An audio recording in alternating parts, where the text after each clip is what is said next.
object in South Dakota is not a gotcha mentality. It's more of a collaborative can-do mentality. And I've had numerous people call up the various regulators, or I've called them up and you ask, can we do this? And you receive a straight answer, but most of the time if the answer is no, they say, well, but what if you tried it this way? You know, we might be able to give you a yes.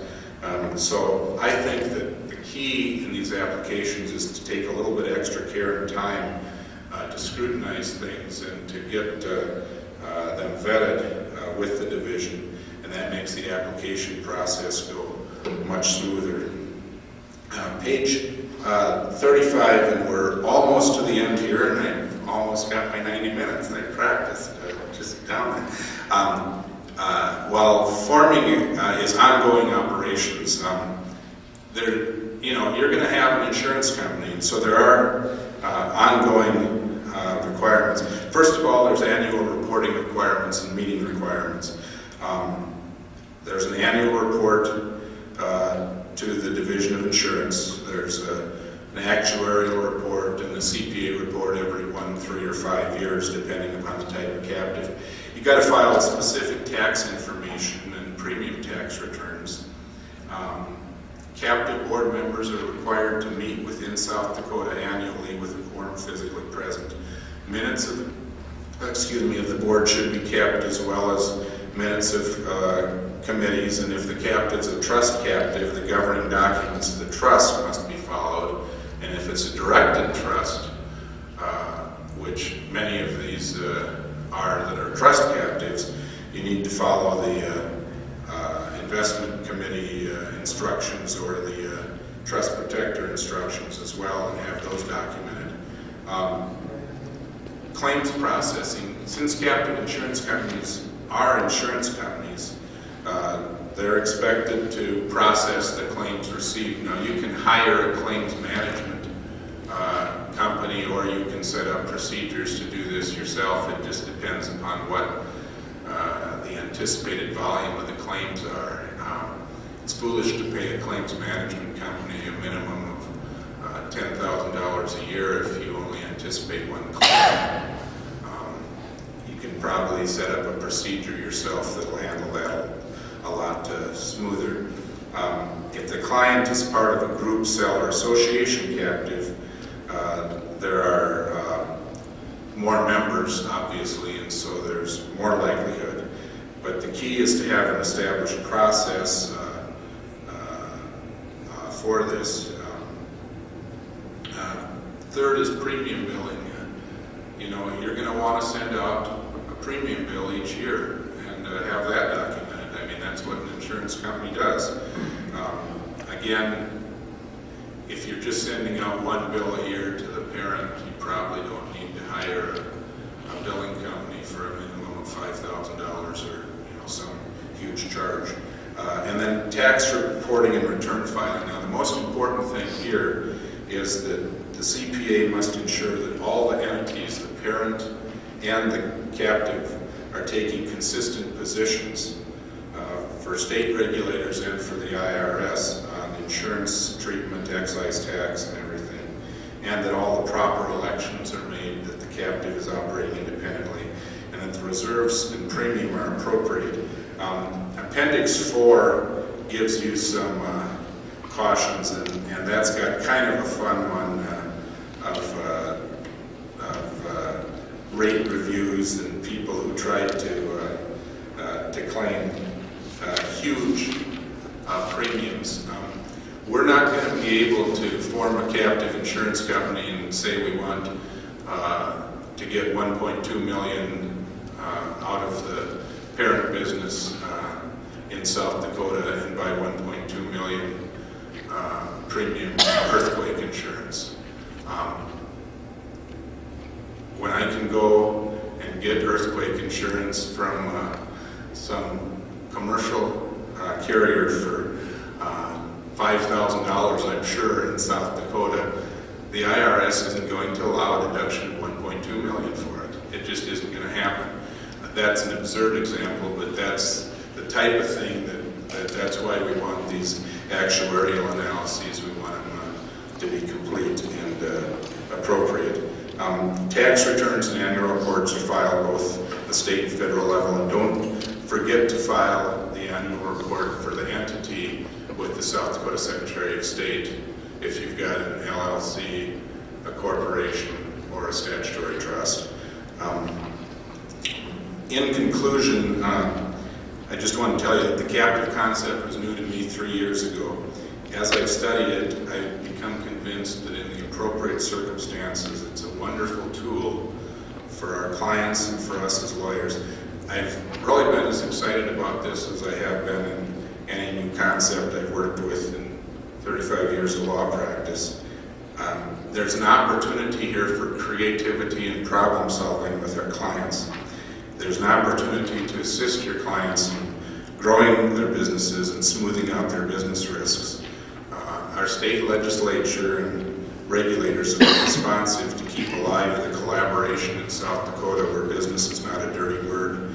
And just as our trust laws and later our LLC and corporate laws are emphasizing the power of contract and allow flexibility and creativity with safeguards but not regulatory barriers, our captive insurance laws also emphasize that business flexibility and regulatory partnership. We're at a unique point here because we've now incorporated trust concepts and corporate law concepts into insurance law concepts, and that really nationally is revolutionary. And I think that can keep our clients and our state at the top of the list in economic development. Thank you.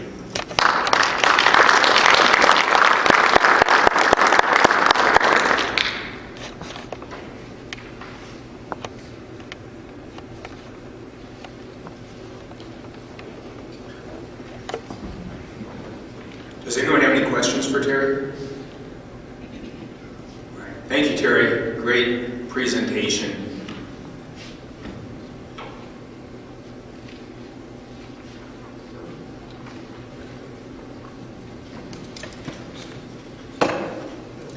Our next presenter is Pat Getzinger. Pat will be talking about practical ag techniques, a survey of ag planning techniques with the growth of wealth and farming in our state. Our farming clients need help in entity formation, preserving the wealth and passing it down. Pat's agreed to speak on this topic. Pat's a member of the South Dakota State Bar. He's been president-elect, actually, and he's a fellow of the College of Trust and Estate Council. And it's just great to have Pat here to speak. Thank you, Pat.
this is fine, right? No?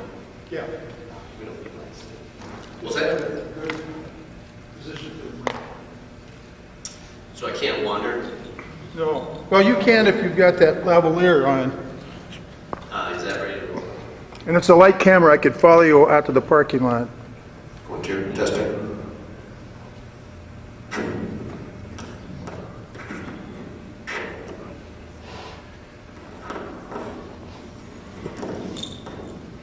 Put that in my pocket. We're all mic'd up, ready to go. Everything's rolling. Well, thank you very much for that introduction, Tom. I appreciate the opportunity to be here and talk about practical ag techniques and a survey of ag planting techniques. And when Tom and his committee recruited me to give this presentation, I had a little bit of trepidation because President Hofer has set the bar high on what its membership expects of the State Bar Organization and the State Bar leadership. And President Hofer has reminded us that the State Bar Organization and the State Bar leadership, their work is on behalf of its members to make the practice of law easier, more enjoyable, more fulfilling, and more satisfying. That's a tall order, Terry. And it informed the way that I prepared for this presentation. And as I thought about an interesting way to prepare for talking about practical ag techniques, the idea of doing something in the form of a TED Talk came to mind. And I'm not sure how many of you are familiar with TED Talks, but I've become quite a fan of the TED Talk format. It seemed to me that the TED Talk format fulfilled just about everything that President Hofer expects of the State Bar and those that represent the State Bar as its leaders. And what I wanted to do is present this topic in a way that followed the TED Talk format. The TED Talk format are known for delivering big ideas in short presentations, thinking about routine things differently, raising more questions than give answers, and to educate and entertain. So the challenge for me was whether or not we could accomplish those techniques with this type of presentation. And to fulfill the objectives of a TED Talk, I wanted to show this little YouTube video of one of the most informative TED Talks that, well, I guess I'm not going to be able to do that.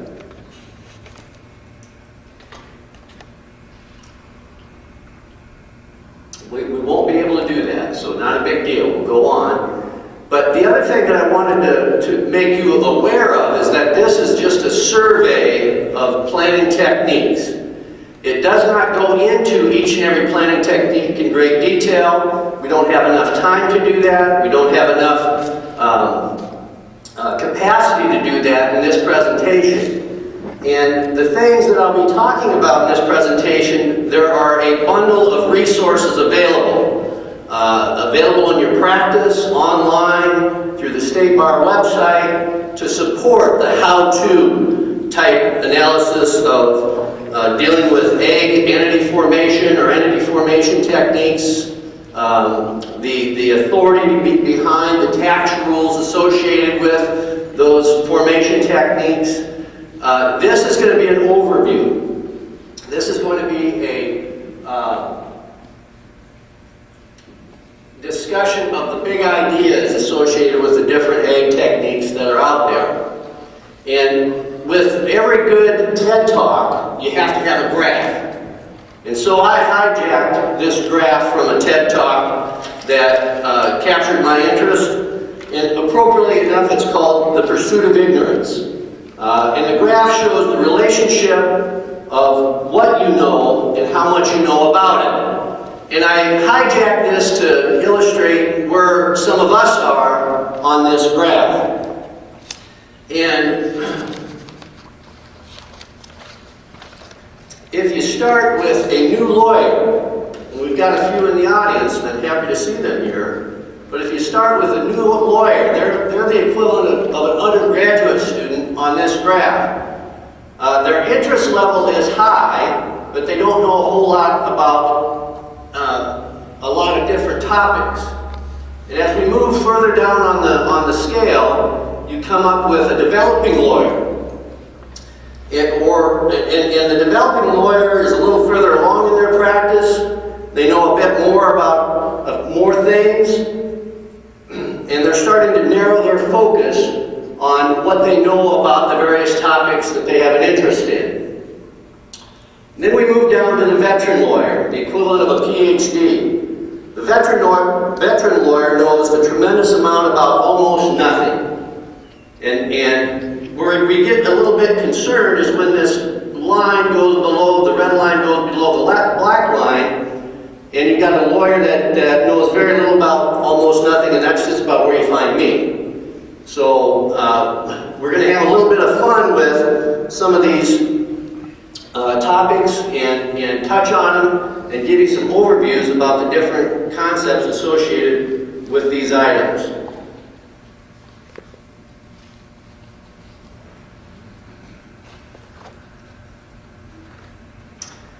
Well, as Tom indicated, the state has seen a historic run on the values that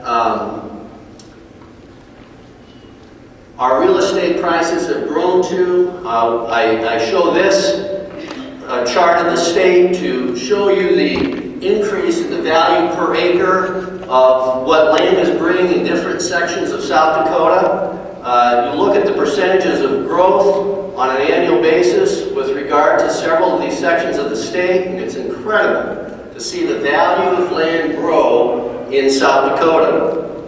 You compound that and connect it with the historically high commodity prices that our producers and operators are receiving in both the row crop farming industry and in the ranch livestock industry. And you've got a situation where the net worth of our clients are growing exponentially on an annual basis. Their financial statements are getting stronger. Their financial statements are growing. Their net worth is growing. And along with that growth in net worth and associated with the historic run-up in the prices that we've seen, we have an ageless problem that is presenting itself in the agriculture area. And that ageless problem has been eloquently described in a rap music song that is entitled Mo Money, Mo Problems by the Notorious B.I.G. And it's also interesting to note that the album that contains that song is Life After Death. And for those of us that are in the business and farm succession planning area of the practice, we find a little bit of irony in how that all came together. But along with the fact that we have more money and more problems, we find that our clients have assaults on their net worth.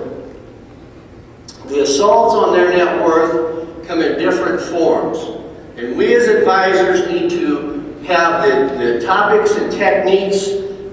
We need to have a plain-spoken way of visiting with our clients about these assaults on their net worths and the different techniques that we have available to us to guard against that assault on that net worth.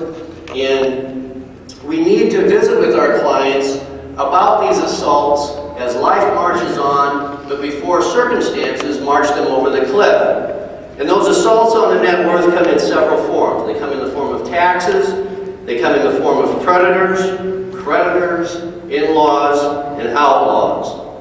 And we need to recognize those assaults. We need to have discussions with our clients about what may be an assault on their net worth and talk to them about the various techniques so that they can make informed decisions on the different techniques, different entity options that they might want to employ in their planning process.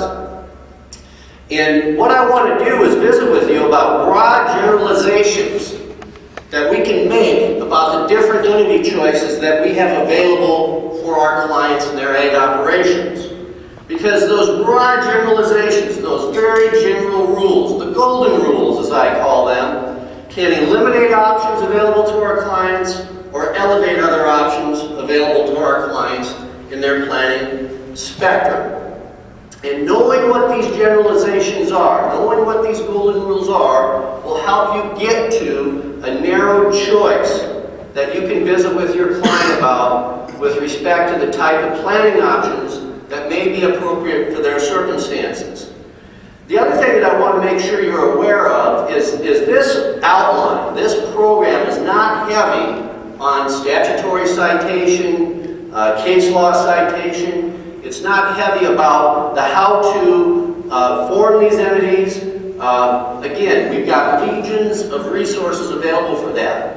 And I want to refer you to the information that's referenced throughout the outline that's contained in the bibliography.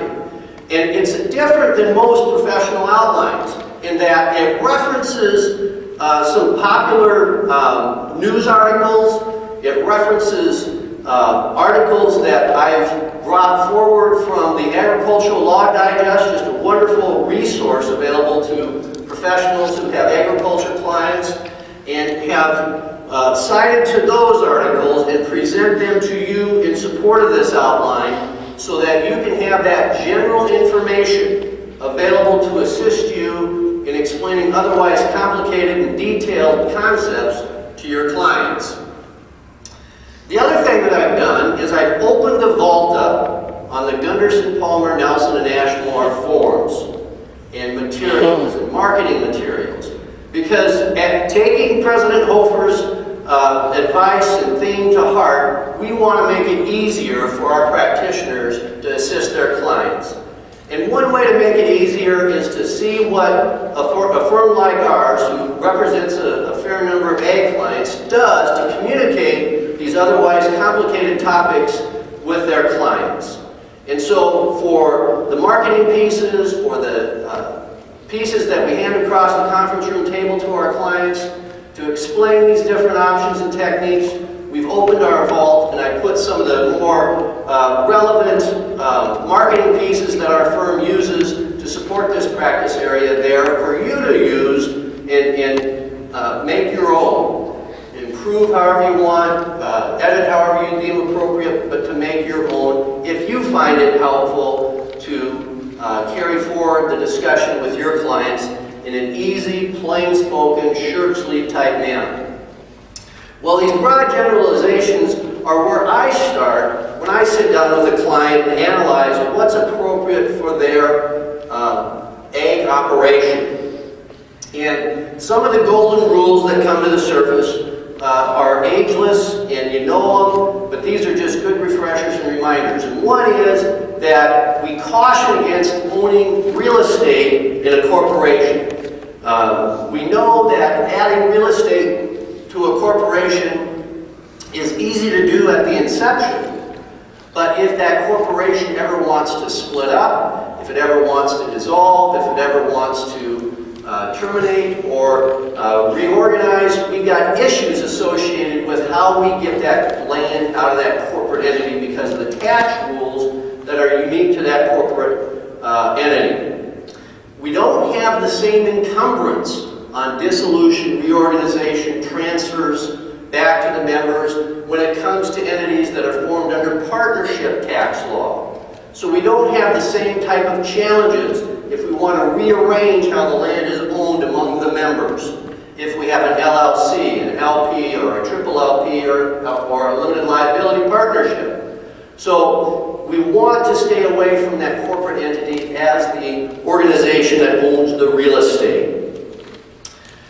Now, moving real quickly to the operating assets, we want to alert our client to the fact that if they want to form an entity to hold the livestock and the equipment, that we have some pretty significant considerations that need to be put on the table to ascertain the entity choice for that operating entity. And one of the big ones relates to FSA issues, Farm Service Agency issues, farm program payments. And we need to recognize that the government's rules and regulations overlay what we're trying push in the succession planning side. And we need to respect the fact that if our client relies heavily on farm program payments on an annual basis, that we better be very careful about the type of entity that we choose for that ag operation. And respect the fact that with regard to FSA rules, they'll view a corporation, an LLC, anything but a general partnership, they will view that entity as one individual for program payment limitation purposes. So it doesn't matter if I have an operating corporation or an operating LLC and I've got